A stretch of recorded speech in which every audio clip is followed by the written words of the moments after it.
Alright, so there's this thing called Wiggle Bones. It's this very cool free add-on. I'll link it below. And it lets you get, like, basically free secondary motion. You move one thing and everything attached to it can kind of just wiggle around, which is great if you're doing, like, you know, a robot and you want stuff hanging off of it, or like a car antenna or a tree. This was my first test with it, and it's, I probably could have done it better. I think the stiffness of the bones I could have dialed in a little bit more, but I like the idea of being able to parent it to the rig and get all of this motion just automatically, and then parenting the cloth sim to the rig. Just felt it felt organic. Again, this is not a great showcase because it seems as if it's just added. It feels as if it should rip off or something. Let's do kind of a tree type thing right now. So I'm gonna create an armature, tab into edit mode, and extrude out, hitting E. A couple branches. Yeah, this is kind of what trees are like, you know. Dun dun dun. Little twig. Okay, and then under the object data properties, wiggle armature, it's already on. Cool. You always apply constraints and stuff in pose mode. So we can select a bone, and under the bone properties, we just check wiggle bone. And now if we hit play, look at that, it wiggles a little bit. That's pretty cool.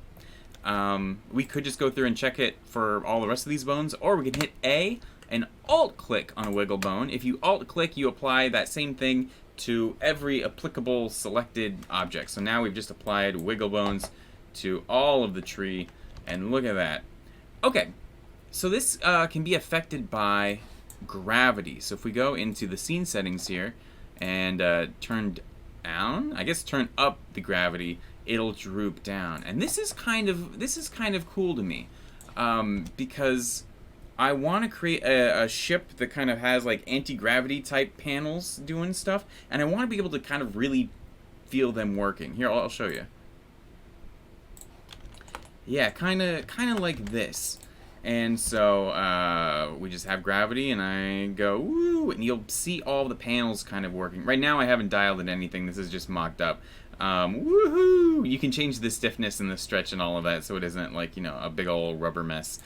So I originally had the scene done like this. I was obviously kind of trying to avoid actually designing this car. It's supposed to look like a flying Rolls Royce or something like that, but the scale doesn't really make any sense. You can see these are like windows, but I needed it to be big because nobody was noticing that there was a flying car taking off at first, and so I need to go with something a little bit larger. And I thought, okay, this is supposed to be kind of a container ship.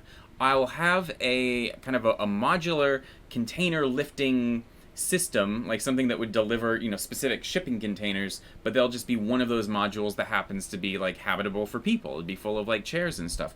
And I was pretty proud of that idea. I thought, you know, modular stuff is always kind of fun. Unfortunately, I was playing the Cyberpunk game, and one of the main things they have in that game is, well, not one of the main things, one of the things they incidentally have is flying container delivery, like drones zipping everywhere. But if I didn't do something because it happened to be end up in the Cyberpunk game, I wouldn't be doing a lot of things, and so that's kind of where I'm at now. So I like the idea, and I like the idea of all of these kind of articulated panels. I'm kind of thinking maybe, you know, maybe we imply it's just electromagnetic pushing against the Earth's magnetic field, which would probably blow up your bones or something like that. No, I don't know science. I could research it probably, but I don't know if electromagnets blow up your bones. You'd probably need like the complete power output of like the entire planet to make a car fly, you know, the power and electromagnetic. I don't know. Okay, if you were curious, I've looked it up, and as far as I can understand, magnetism, the pressure you get from magnetism works mostly off of the differential, like the fact that like the two north poles are closer together and the south poles are further apart means that like this part gets to do a force. But if you have one that's like really, really big, and this one's just like down in here, you know, like it's just neutral. All the bits are kind of like canceling out. It's not pushing against anything because everything's already kind of like within it. And so what you need is like another magnet the size of, you know, something like kind of comparable to the Earth, so it could actually play around with, I think they call it the magnetic gradation of the fall off of that magnetic field. So we'll figure something out.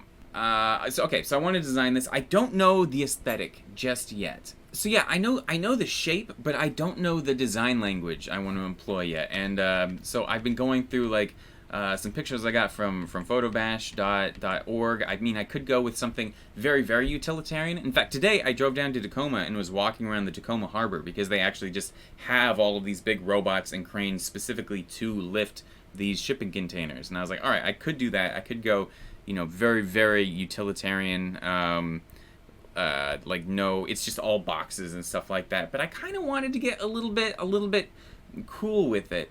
Like I don't know. This is some World War? I don't know which World War. This looks like this could be in both World Wars.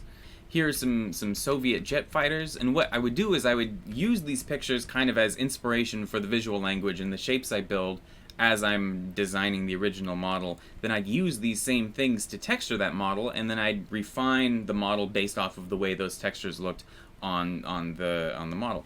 And in the end, you can end up with a fairly believable looking result because everything you're using is being borrowed directly from something that actually exists. Okay, I was feeling a little ignorant, so I went and looked it up, and yeah, we've had cannons for centuries. There was not much left to dial in between World War I and World War II. As opposed to every other part of warfare. These are the World War I bombers, kind of like, hey guys, my mom knit us a new airplane, and then we jump to like World War II, and everything's made out of metal and dripping with chrome, and Rosie the Riveter comes up and is like, hey, yeah, that was a really funny joke about your mom knitting an airplane, and I'm like, yeah, sorry, Rosie, keep fighting the good fight. We don't deserve you. Look at this stuff is very hefty. I like that. Look at all these little things just mounted onto the big cylinder, all this little like barnacled stuff.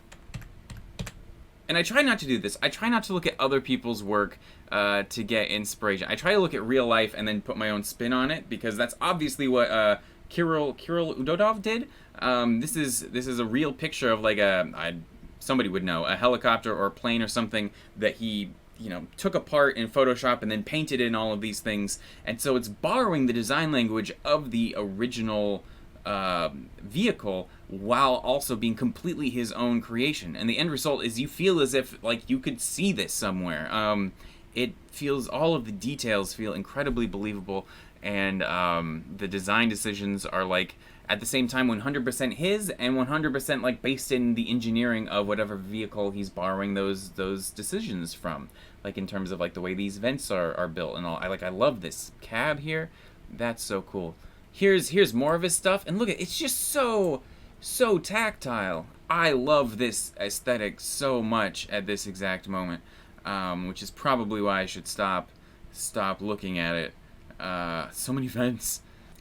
Okay, so as I was working on this shot here, I liked the feeling of the tarp. I like the idea of something kind of cloth-based being also structural, and there happened to be shipping container tarps. Look at these guys, just beefy old, you know, tarps. And so doing an aesthetic like that, something kind of more fabric-based, that sounds very cool to me. So I think I might try to. Oh, look at this! Is this a person's house actually built in a... Yeah, looks like. Okay, well, that's good. The other reason I want this car to be kind of cool, this is the other time we see it, and it's just this tiny little thing. But it's an important plot point, and people just weren't noticing it. And so if we just kind of amp it up so it's a little bit more like, hey, look at that thing, then at least people will notice it, you know, and that kind of works in the service of the plot. Okay, another quick thought. Let's say this is a helicopter with a propeller, and you can see the propeller is rotating to move it in any given direction, and that's happening automatically because I have the wiggle bone down here with the damping turned way up, dragging behind the bone. But because I'm parenting this up above the connection point, it's doing the inverse of what that bone is doing, so it looks as if it's actually dragging the cube. And I think I can probably use that for more kind of animation automation, hopefully. So I've been trying to picture a thing in my head. I'm not really able to do it. I know what I want it to feel like, but I don't know what I want it to look like, which means I can't even draw a picture of it. However, I can start slinging around some geometry. So let's try doing that. Here'll be our shipping container, and we'll create a claw up here above it. And I'm just going to kind of block in some basic shapes right now so that we can see what we're dealing with. Here, I'm going to mirror this on both of these axes here, and I guess turn on clipping so that I can just try to put this all together here. Okay. Yeah. It's fun. I rarely get to work on with two axes of symmetry, but everything fills in really quick, doesn't it? Cool. And again, just, I don't even know if this is the direction I want to go, so I shouldn't spend too much time on it, but I do know I want this to be like a very convoluted area. Like, I want it to look like it's this very dexterous cradle. And so I think I probably would add some pistons and stuff. Let's see. Just to help grab. Uh-oh.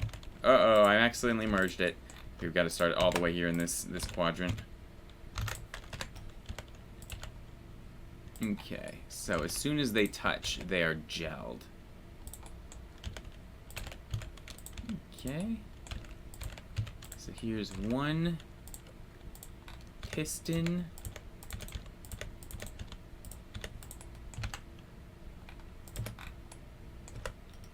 Cool.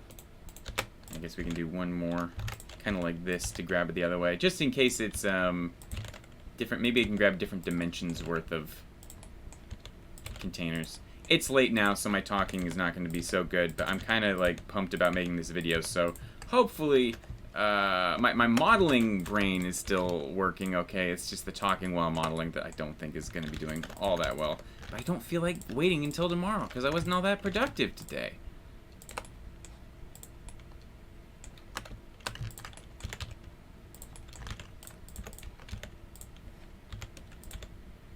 Okay, so there's kind of a cradle type deal. Obviously, there's a bunch more, details we would add to this, but this will work for now. And especially right now, this is still fairly ambiguous style-wise. Like, depending on texture and the detail, like the overall aesthetic of this could go a bunch of different directions.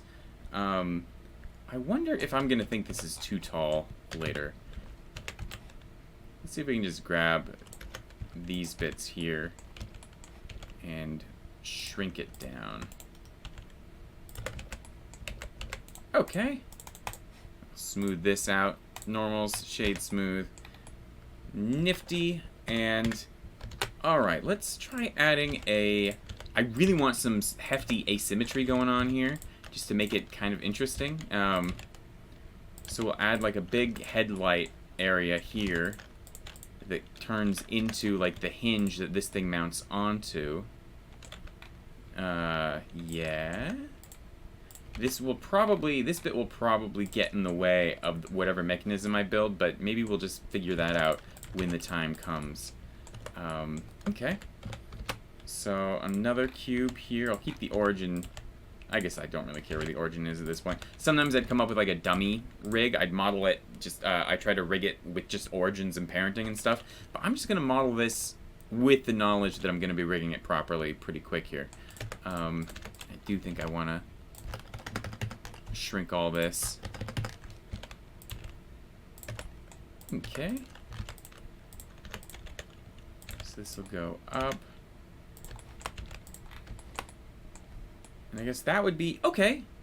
Yeah, now suddenly I'm kind of seeing it after trying to visualize this thing for days. This will be kind of the bit, that holds the container.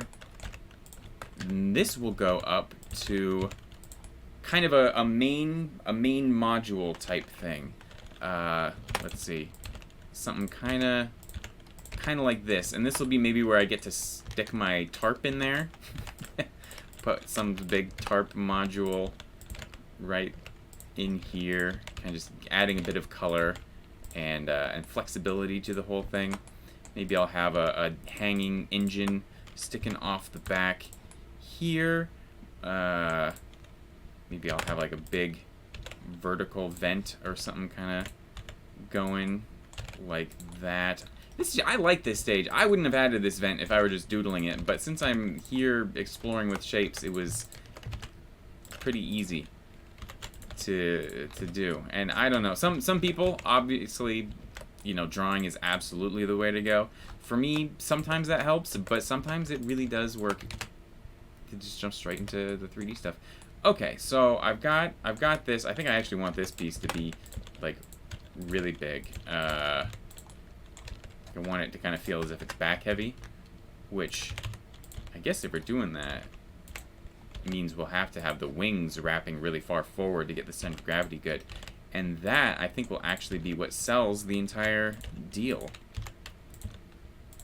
Because I want there to be a separation. I want there kind of to be the wings to really be able to be like, whoop! And you see all these arms kind of stretching as it reaches down into the container down here. Okay, and I'll figure out what the rest of this does at some point. Okay, so the arms, I guess the arms could be like down, go back down here, get some zigzagging going on.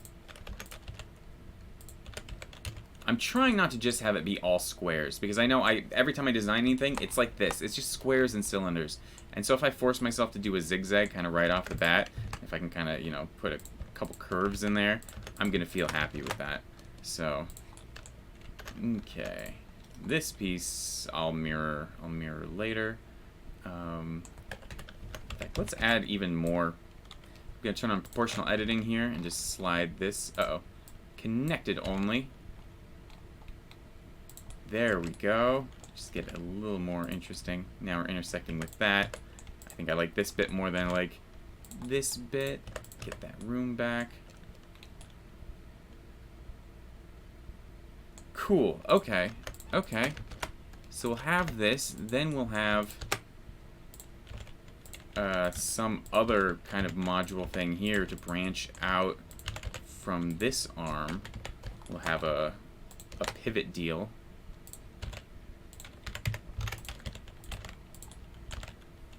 And what I like is building all of this knowing that we're going to be able to rig it up later, like, pretty easily. I think that's really fun. Here, let's solidify this right now. We will inset, extrude, and let's grab a couple of these faces. I don't know which ones of these I will be completely modeling from scratch later. Ideally, all of these. I'm making this as, like, a temp thing. But I also know a lot of times I'll go back and just reuse the geometry by, like, just adding more detail to it until eventually it's like a finished model. Okay, okay. I think I want to separate this out, these pieces here. P, separate by selection. Now they're their own object, so I can apply a mirror modifier without mirroring all of this other stuff too. Which axis? Hey, there we go. It's kind of interesting. So what's really going to define the shape of the silhouette is going to be the shape of these wings. I guess if I were really cool, I could try doing that, you know, asymmetrical also. Would that be wild? If I did something kind of like this? Uh-oh. Oh, just threw my mouse right on the floor.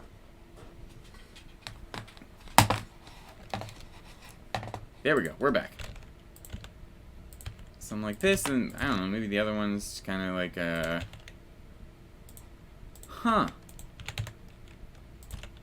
It might not be a horrible idea.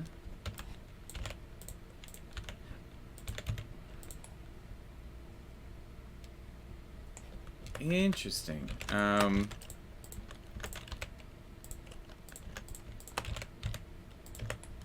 So each one of these platforms would kind of be rotating independently, connected to these arms. Yeah, and then you get this kind of like a platform in front, platform in the back. And what if it rotates? How do we... I mean, we could just put another axis on this hinge to have it so the panels can go up and down like this, but also kind of go like, whoa, whoa, whoa, like that. I did really want this to have a bunch of different points of articulation, and I wanted the wings in particular to be, you know, very, very organically kind of able to move around. But maybe this is okay. Yeah, I feel like a big bold slab like this, and I feel like this is kind of defined the aesthetic that we're going for, too, just in terms of, so here, let me pull this up, and inset, and here we'll just make it look like a more industrial. Actually, let's see if I hit F3, triangulate, do the same thing here.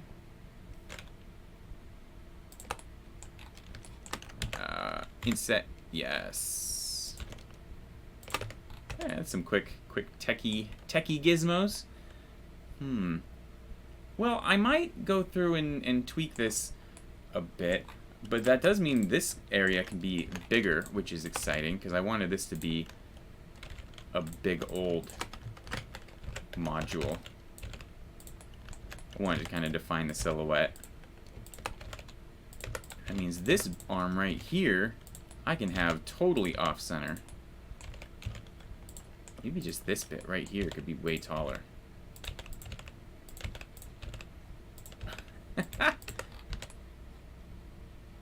Kind of weird.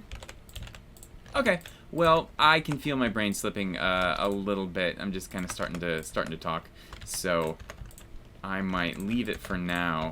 But I'm gonna pick this up tomorrow, and we will see how things go. Actually, if you guys are okay with me being a little sleepy, I'm gonna keep going and just try throwing a quick rig on here. Here, I've got the rig inside. I'm gonna go into the armature settings, under viewport display, check in front so we can see what we're doing. Mouse keeps trying to fall off of the desk.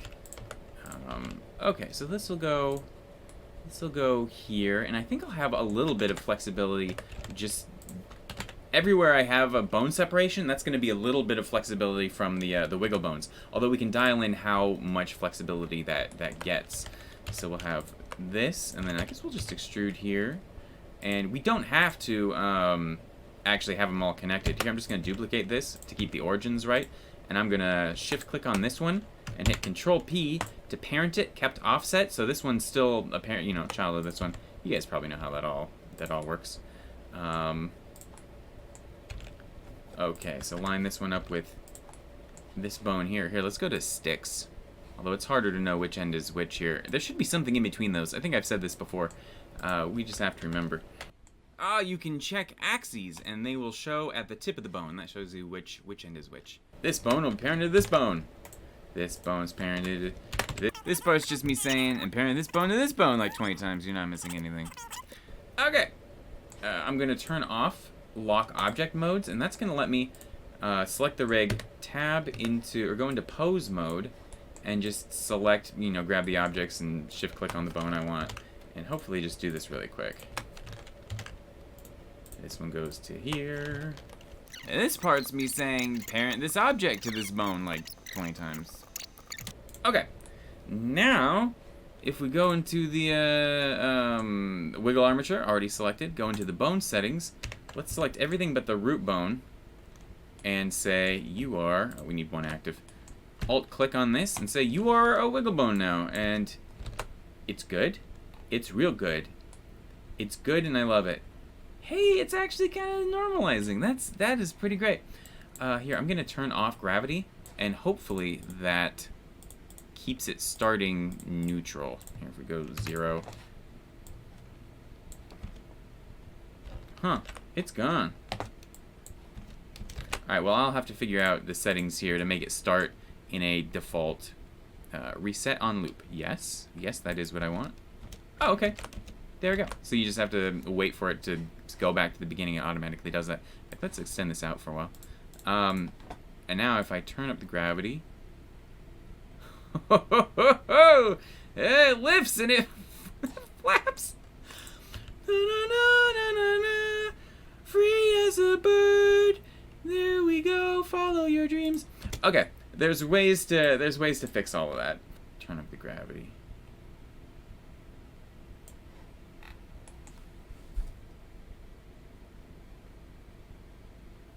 I mean, it's beautiful. It's a beautiful barfly. Okay. We're getting into technical stuff, so I might take over in the morning at this point. See, we'll see if I'll finish it. Finishes tomorrow. I'm gonna go to bed. Yeah, my brain is gone. Okay, it's a beautiful new day. I'm up and at 'em. I am spry, at least for the moment. So I went through and I started the day off just by tweaking some of the stiffness and damping, and I'm glad I didn't film it because it was just it's the usual physics thing of trying to dial stuff in. And right now I have it so that it I animated the gravity values and everything kind of lifts. Yeah, and nothing freaks out anymore, and it's kind of cool that all this motion is coming automatically, but at the same time, it's not. It works pretty good. As long as I don't do anything crazy with this original bone, it all works out, or the root bone, it all works out pretty good. In fact, let's see what it does, just if I make it happen really quick.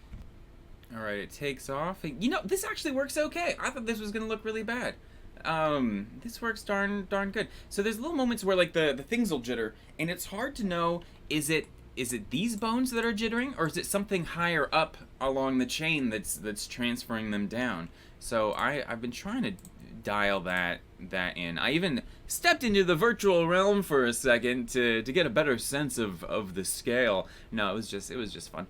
So I was able to get the weird wiggles out just by turning up the damping for the various bones, like set it to 1. And then I got it clean, but at that point it's like, is this even worth it? I could just do this with like 2 empties and like an IK rig in between. But I started adding just a little bit of noise, a noise modifier to the root bone, and suddenly it's like, oh, okay, yeah, we're getting some stuff for free. And so that was a little bit worth it. I don't know if I would recommend trying to do, and this would be like a very, very blustery wind here, maybe turn up the scale a little bit. I don't know if I'd recommend using wiggle bones to try to do something like this, but it works really good for secondary type motion. In fact, I should add a little bit more, just like little wiggly antennas and stuff on this. In fact, let's try adding some dangling cables. I want some cables going between this module and this module here.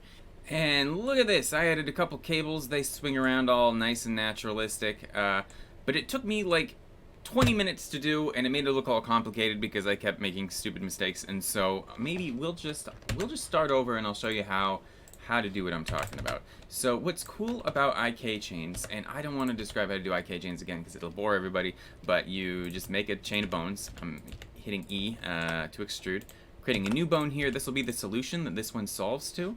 If we go into pose mode, we just click on this one, and shift click on that, hit Shift I, and now we've created an IK chain, so we can control all of this. And so if we parent some cable mesh to this, this will be a good, you know, you could have it connecting 2 modules and you'd have a cable.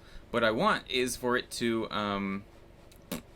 swing around, you know, with physics. And there's a thing called a pole target, and that's where with IK, you can have the bones solving from like the hips to the character's foot. So as you move the hips around, the legs stay stationary. But you also add another bone, which basically just decides.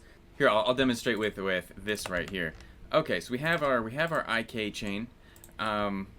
But if we're moving up and down like this, we don't know. It doesn't know which way you want this oriented. It could be going off in any direction. All it knows is it has to connect these 2. And so we can give it a little bit more information. I'm going to click on the IK bone here. And under constraints, I just get to pick this last bone I added, which you could name it if you want, and that would give it a little more information. But now it'll point at wherever this is at. And you can also go in and like tweak the angle if you want to offset or something like that. And so my thought is, if this is a wiggle bone, and we have these cables drooping, it will kind of add some naturalistic sway to the cables. And there are easier ways of doing this, but I think perhaps not as flexible.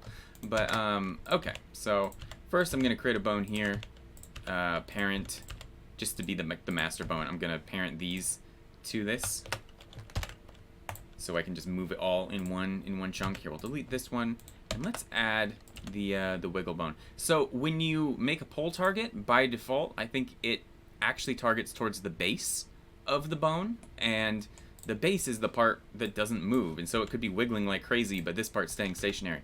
So, oh, here, let's put this in the middle here. So what I'm actually going to do is extrude out a tiny little bone, and this will be what it actually uses as the target. Alright, and I think, here, I'll parent this one back to this main bone here, and I think we're basically ready to go. Here, I'll name this bone so we can find it. It's called target. Let's now go back into pose mode. Here's our... Oh. This has stopped IKing. Why is that? Let's see. Well, first, this chain, we want it to only be the length of the cable, so I'm going to... Oh, come on. Fix that. Oh, perhaps it's because I didn't finish selecting the pole target. Well, let's just do that. Point towards the target. Okay. Weird. I don't know what's going on with that. But now as this cable moves around, it'll move the whole chain. Hopefully that makes sense. It's not particularly complicated. Alright, now we make this a wiggle bone. We turn on, go into the bone settings, check wiggle bone. And if I add a couple keyframes here.